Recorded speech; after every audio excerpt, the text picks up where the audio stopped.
Chapter 19. When the time of composing the theme song for the Christ back arrived, it would be all a ritual for Vladimir. He got up very early in the morning, with a high degree of excitement because, among other things, he had to win the support of the painter with this creation. He could not fail. That was the goal of the moment. Vladimir had never had trouble to composing a song. For that date he had made almost 100, and to the vast majority of people were good songs, but had been a pity, he had not found the way to get to media recognition. But this time seemed different, and this motivated him. It was like for to compose a musical topic more spectacular, a great song, and to his head were coming up ideas of symphonic chord, a rock ballad, a march, a hymn. The creative ideas were flowing in torrents, but first, he decided to do a prayer to Christ before starting to compose.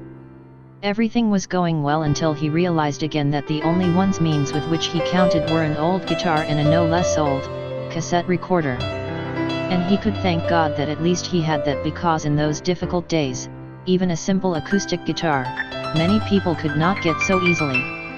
It was not an issue that Vladimir was poor. It was a critical situation at the national level at that time, exacerbated by the blockade and the fall of the socialist camp. Even the elite musicians had not many of the resources needed.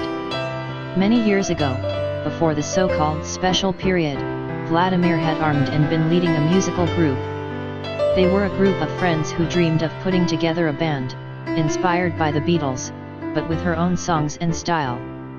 Vladimir was something like the Lenin of his own band, the leader of pretentious and innovative ideas. Under his leadership, his friends dreamed and they tried to be like the guys from Liverpool, or even better than them, with a very original seal, nothing of imitations.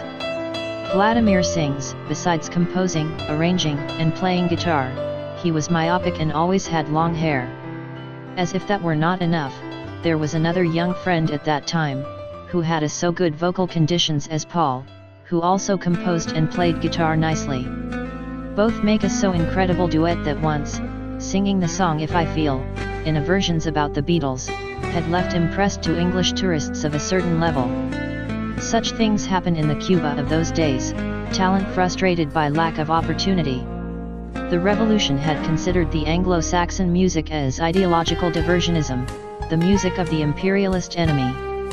No matter if they were the Beatles, Queen, or Michael Jackson, so really there was no opportunity for those who wanted to make this kind of music, and many saw their hopes of realization in going abroad to live.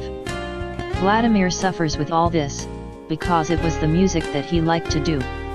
Perhaps he would not be recognized by the media, and he would not find much work, but he had made the music he had wanted, without bowing to anyone or anything. He was a born rebel. Perhaps the most rebellious of all artists. There were a lot of talent in Cuba, but also much delay and inclination to mediocrity. Often the artists accepted more the guidelines political and ideological than their communion with the muses, perhaps for eating, although in many cases, their mediocrity did not allow for more. The truth is that despite the popular taste, this band created by Vladimir and named also by him, Revelation, unfortunately succumbed, and Vladimir had to sell the electric guitar to survive. Everything had been so sad that sometimes seems not worth even reminisce. He took the old acoustic guitar and muttered, "Oh my God, this is all I have at start. Maybe someday we can improve the artwork in a band, or who knows, in a symphony orchestra. What is required is that the painter likes my song." This man is powerful and influential. With strings and trios he did the voices of the future trumpets, at the beginning of the piece, after that an accompaniment with a cut of rock ballad, until that a change came in the form of a hymn, with a march, and later changed again to rock ballad, and then to a chorus. All a work of art. Composed, rehearsed, performed, and recorded as he could in just 30 minutes. And not for faster was not excellently worked, a true genius.